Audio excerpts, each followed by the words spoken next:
Ladies and gentlemen, India is hosting the AI Impact Summit 2026. And this is happening for the first time anywhere in the global south. And therefore, the focus is also on how AI has its own future in the global south, and it will no longer remain the prerogative or the right of the Western Europe, or more specifically, the United States of America anymore. I have always wanted to have a session with Sridhar Vembu. Personally, for me, I call him a legend. He's not just a founder of Zoho, but he's a tech visionary. And I'm taking a break, Sridhar, from the usual format of my program today to make this more a knowledge session, because there's a lot of talk about AI, And there's so much conversation, and then the people who are consuming all this content are going from this way to that. Youngsters get apprehensive. People who are building reasonably good, well-founded companies, are suddenly saying that will we be able to compete with companies who have billions of dollars in investment? So there's a lot of confusion. So may I use this occasion to clear the confusion with you, Sridhar, because you're neither this way nor that. You're very balanced in your approach. So thank you for doing this. Thank you. Thank you for having me, Arnab. Vanakkam, namaste. Yeah. So you talked about confusion. I think you can say not going this way or that way also is a kind of confusion in a way. Yes, absolutely. Louder, please. Yeah. So my first question to you, Sridhar, is this, that, you had tech billionaire and venture capitalist Vinod Khosla's comment going viral today. Your comment has also gone viral. I'll come to that just after this. But his comment is that all IT or BPO services will disappear. And in the next 4 or 5 years, everything will disappear. But more alarmingly, he said that there will be no jobs. I think 30, 40, 50 years down the line. Did you see that? I mean, it makes a good headline, but is that the truth? What's your take? Let me first state for upfront that nobody can really know what's the truth here. This truth has to be experienced over time. So that is neither he nor I can know truly that, for example, all jobs are going to be displaced or whatever. But I will state that past technology revolutions, where many jobs were actually destroyed. For example, take the Industrial Revolution, textile weaving jobs were destroyed. But we created a lot more other jobs. Even in textiles, fashion industry was born, and a lot of other things, dyeing, and a lot of things around textiles were born that you could not have imagined when the first machines were invented. In a similar way, I would say that even in AI revolution, maybe directly when you program something or what you are manipulating with spreadsheets, those jobs may get transformed. I don't even want to say go away, towards more customer facing, work with the customer to solve a problem, that kind of job. But I don't know that they entirely go away, and for a very good reason. We have to ask, who is doing the buying and selling eventually? If our AI, robots, all that are going to do the buying and selling and enjoying the products, are humans going to do it? Is the economy for humans, or is it for AI? And if the answer is humans will be in control, then ultimately the human economy will dominate. Humans will also be serving other humans and getting paid for it. You also shared in your tweet, I completely agree with you on that. At the end of the day, we've become so carried away with the AI discussion. Sometimes we believe that we are going to be replaced. And I don't see that happening. But you shared a 5-step framework to help professionals and leaders navigate the threat that AI poses to white-collar jobs. And your post was in response, I think, to a tweet by London School of Economics professor Luis Garisano, who's argued that many professional jobs cannot be fully automated because they are quote-unquote messy and require complex judgment. So you are saying that we're still in stage 1 or 2 about AI's impact on companies and jobs. Can you tell us a little bit more about this? What makes you so sure? Yeah. You see, if it was anyone else, it would be something else. But what makes Sridhar Vembu so sure that white-collar jobs will not be taken away? I would state it this way. If already AI is now at least 3.5, 4 years in, and a lot of these coding tools are now well into their third or fourth generation now. And I don't think we have lost any meaningful number of jobs. If anything, overall, the number of jobs actually, even in software, has gone up. And even in the US, by the way, even in the US. So, and definitely in India too. So, at least so far, the evidence is that jobs have not gone away. And then there is a second thing. There is, tens of millions of businesses out there that actually require help navigating this transformation. How do I best use these tools? Helping them navigate the transition itself are jobs. And so those kind of jobs get created. I mean, a good example, right? When the internet emerged, the World Wide Web emerged, a lot of people became, they set up websites for other companies. Those are still jobs. There are companies, small companies in small towns in India, from Tiruvannamalai or Indore, anywhere, that people are actually working in these jobs where they set up websites, all of that. In a similar way, they could transition themselves to helping companies worldwide take advantage of the best AI tools for a marketing campaign, maybe for setting up an app, all of this. So the jobs will change their character. And here, India has an advantage. We have a youthful workforce that is very easily able to absorb all of this. I have programmers. Within like 3 days, they picked up these AI tools and they were very productive with it. 3 days. So that is what youth confers. On the other hand, you hear a lot of angst in the West because the workforce is broadly middle-aged and above about, hey, at this age, do I really need to learn all of this new stuff? How many times are you going to disrupt me? That sentiment is there. But somebody who's like 23 or 24, that's not their problem. They just go pick it up and learn. So for these reasons, I'm particularly optimistic about India. So you've always believed, and you have defied, global expectations by being a bootstrapped, billion-dollar plus, many billion-dollar plus revenue company fighting with Salesforce, Microsoft. So you've shown that it is possible to do things in a Bharatiya way, in an Indian way. And that's what makes you unique. That's why I'm having this chat with you, Sridhar, because we hear only from the tech bros of USA otherwise. You're the best tech bro that India has. And therefore, in a way, what you're saying would make a lot of sense to people watching my program in India. So you said at the India AI Summit that we are investing a lot in a lot of the smaller models. They should be unglamorous right now, but they get the job done. And then you further said that this is going to be the norm in India, where a lot of smaller, resource-efficient, energy-efficient models happen, and then we scale up over time as the costs decline. Yeah. And most importantly, you admitted that right now we are rapidly deploying AI in the software development. We are seeing massive productivity gains in it. So if I take all of this together, it appears to me, Sridhar, that you are working on a unique model that is better applicable in an Indian setting, considering our demography, our locally available talent, and our ability to punch above our weight in terms of working hard. Am I getting this right? I mean, are you trying to evolve something? Are people like you trying to evolve something where AI becomes more India applicable AI, and then we compete with the world? Can you explain how this will happen? Yeah, right after my keynote, Sarvam AI launched a whole bunch of models built for India, translating across languages. Really beautiful work they have done. I think you should actually also talk to them. They're no. By the way, Sridhar, I just on an aside, do you know this?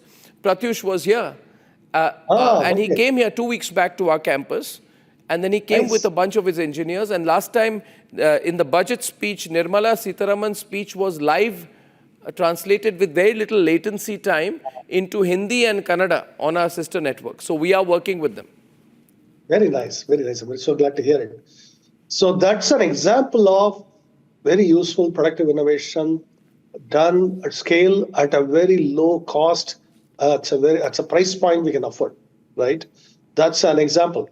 And we have, every time we go to the airport, the whole Digi Yatra, all of that. Then every time we make a payment through UPI, these are technologies that have now become ubiquitous in India, yet on a much lower cost footprint. In fact, UPI is a very good example where the entire payment network in India costs a few $100 million to run. The corresponding Western networks are tens of billions, maybe closer to 100 billion to run. They have at least 50 billion to run. So that's the scale problem we are talking about. So we are able to get this done. See, the UPI solves a problem at a much lower cost footprint. And similar way, I believe AI, the same way it will arrive in India, it'll be everywhere. And just like UPI or any of these, we will take it for granted. We won't even notice them. They're doing us valuable service. And like, for example, this interview would be live, listened to in Tamil and all the languages. Nobody will think twice about it at that point. That's what I think will happen about AI. Okay, so are you, simple question, for Sarvam to get where it has, and it has a very proud IIT Madras base with the great Professor Kamakoti also inspiring them. In fact, he connected us to them first. But are you saying that for a American model to reach the level that Sarvam has today, and you have seen what they have presented at the AI Impact Summit, it would have taken much more capital, or the route would have been different? They definitely take a lot more capital. And it is also, see, there is an analogy earlier. If you look at cars made in America versus cars made in Japan, the Japanese cars were always much more fuel efficient and much more resource efficient. Yes. Okay, this was always true. I think we are going to see a similar thing in this digital technology, AI, all of it. We will put up much more efficient technology. And this is a big issue today because the data centers needed to run these are running into billions of dollars, gigawatts of power. So we need resource efficient, capital efficient models, systems. And that I believe India has a unique advantage in creating them. Now, I want to also address, so if there's a young person watching today, Sridhar, and their question would be that, should we change the direction of our education, our purpose, our applied profession? Should we panic when we hear stories about, IT, BPO going away, all applications going away, zero jobs, etc.? Should young people change their approach? Because you said, I was hearing you said that with our vast youth population, we have the most AI enthusiastic population, you mentioned them, in the world. We're adopting it faster, AI faster than other nations. Now, let's examine the flip side then, Sridhar. India's demographic dividend depends on mass employment. What happens to coding, testing, documentation, analytics, customer support, which you are an expert in? Nobody better than you in this country today to tell us an answer to this. That when OpenAI, Google are aggressively building towards all of this, what happens to our original IT services model that was built on manpower scale? Yeah. This is actually, my answer is somewhat nuanced here.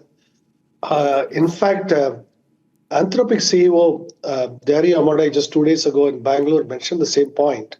He was asked, so what do software engineers do if AI writes all the code or most of the code? He said, and this is something that I agree with him, and I also thought the same thing, you get closer to the customer and solve the customer problem. So you become what in the industry they call them forward deployed engineers. That means, Republic TV needs IT systems, analytics, whatever. There will be people working closely with you to solve the problem quickly. The idea is it could be days to production, days to creating value, to delivering the value for you, rather than months or years that current IT systems take. This could actually accelerate the number of projects you will do. Like there are many places where a lot of things are in our wish list that I need to get done, but they never got done because of lack of resources, not just money, but also human resources to get it done. All of those may come to be now. You may have a couple of people doing all of this very rapidly for your own company, for example. So this is how I see the evolution. So it is not time to be pessimistic. What I would tell young people is, and this is true before AI, do you have solid grounding in your engineering skills, whichever area of engineering you are in, or you're a very good software engineer, or you're a very good computer science person, or you're a very good mechanical engineer, civil engineer, all of that. That is non-negotiable. And you only learn by doing. In fact, There's another thing that came up in the panel yesterday by our education ministry was that a couple of people felt that AI is leading to erosion of skills. If you rely too heavily on AI, you are losing your critical thinking skills.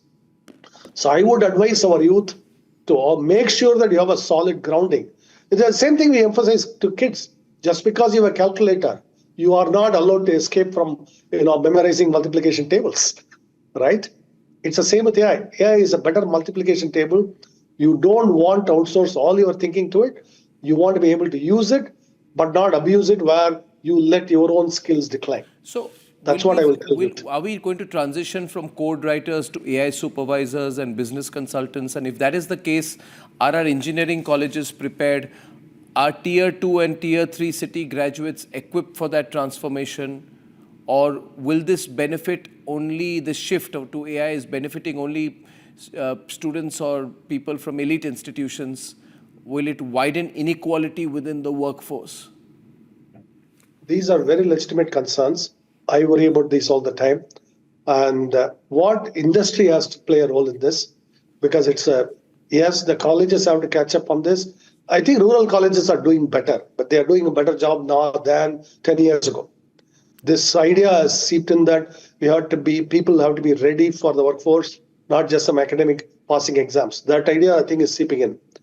But more than that, the industry also has to partner with these colleges and have training programs, skill development, so that the people coming out of colleges are ready for the workforce, ready with the skills.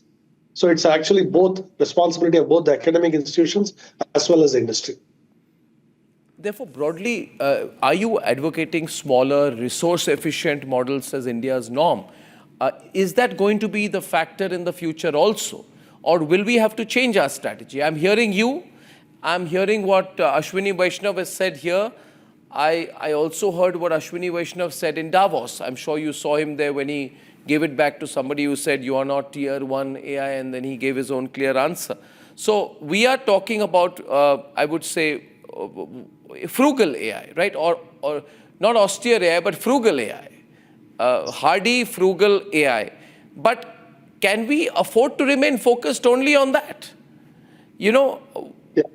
Does it risk technological overdependence later, 10 years down the line?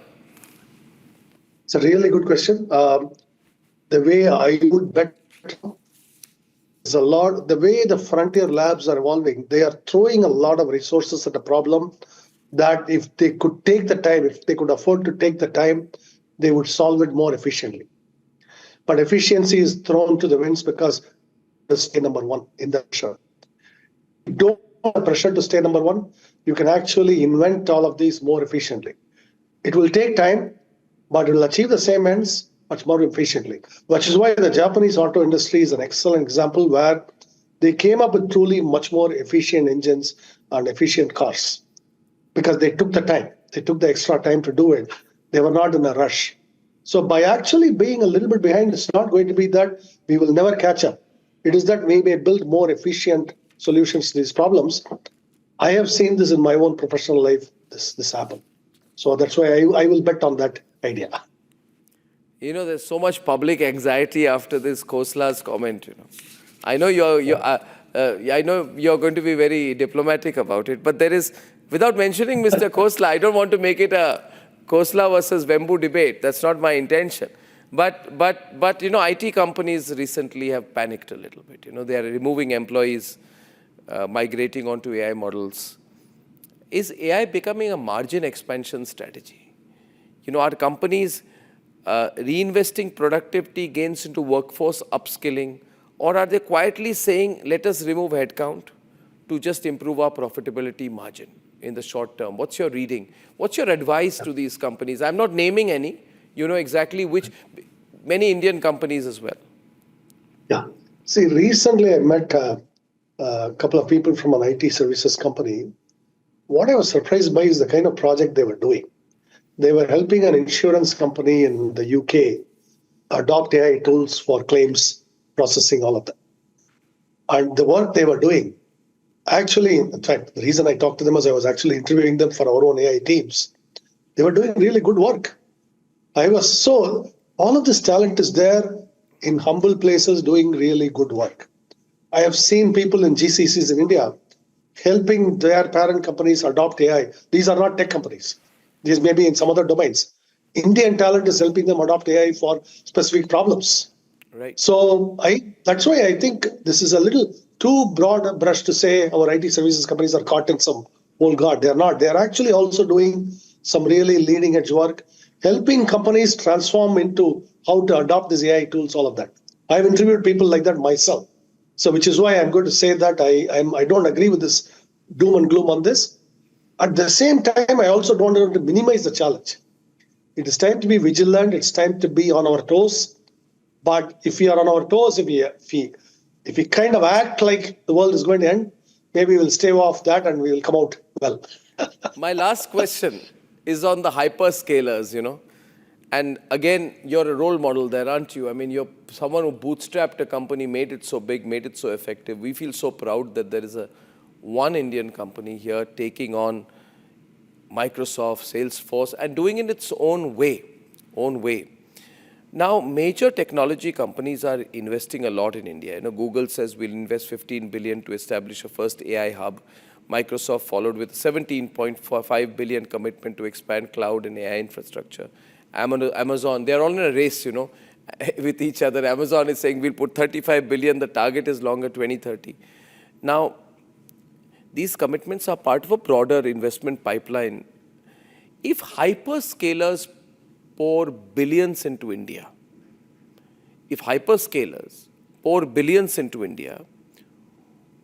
who really owns the strategic layer? The infrastructure host country, given the changes that have happened in the budget also proposed, or the model builders who control the algorithms, data sets, and the distribution? Yeah. These are really good questions. These also go to the regulatory frameworks for all this. But first of all, these investments create construction jobs, a lot of infrastructure jobs, all of this in India. They also create the know-how and expertise. So from that point of view, these are really boon to the regional economies and, in a sense, the national economy as well. Second, these assets will be in India, subject to Indian law, one way or the other. They have to be, right? They cannot be subject to some other law. They are in our land here, in our shores. So that is why, long term, if there is someone trying to weaponize us, it is better to have the data centers here. Then Indian law will apply. So they cannot weaponize against us. I think those companies know that too. So they are coming not because I don't see it as they want to conquer India so much as they cannot live without the vast potential of the Indian market. China is shut out for them. India is the biggest potential market out there. So they want to be here. The 4 trillion economy could become 20 trillion, 30 trillion, 40 trillion in the next 20, 30 years. So they would rather be here. But what we have to make it clear to them is they are subject very much to Indian law, which I think our government is doing a good job reminding them of that, but they have to be reminded of that. And I think once we strike that balance, I would be, I say I'm a nationalist. At the same time, I want these companies, I would rather that they be here and operate here than operate elsewhere and just sell to us. So Absolutely. Well, I think that's as clear and direct an answer as possible. Well, I think this 25-minute conversation will help clear a lot of doubts in the minds of people. And is there something you would say to a 21-year-old or a 25-year-old today interested in technology at a broad level that I can wrap this up with? Can you come again? My question was, what would you say to a 25-year-old about AI and its potential on their life? First, experiment with these tools. Don't just read about them. Don't just study them, but actually go learn how to use them and play with them. So even pay for some of the small subscription, because some of the best models are only if you pay them. Also play with the free models, all of that, the Chinese models, everything. Get to learn their strengths, their weaknesses, how to get the most out of them. Those skills will be very valuable, because you may be able to help some company somewhere who immediately needs to get on these and they don't have that talent pool for it. You can teach them. That would be a job for you.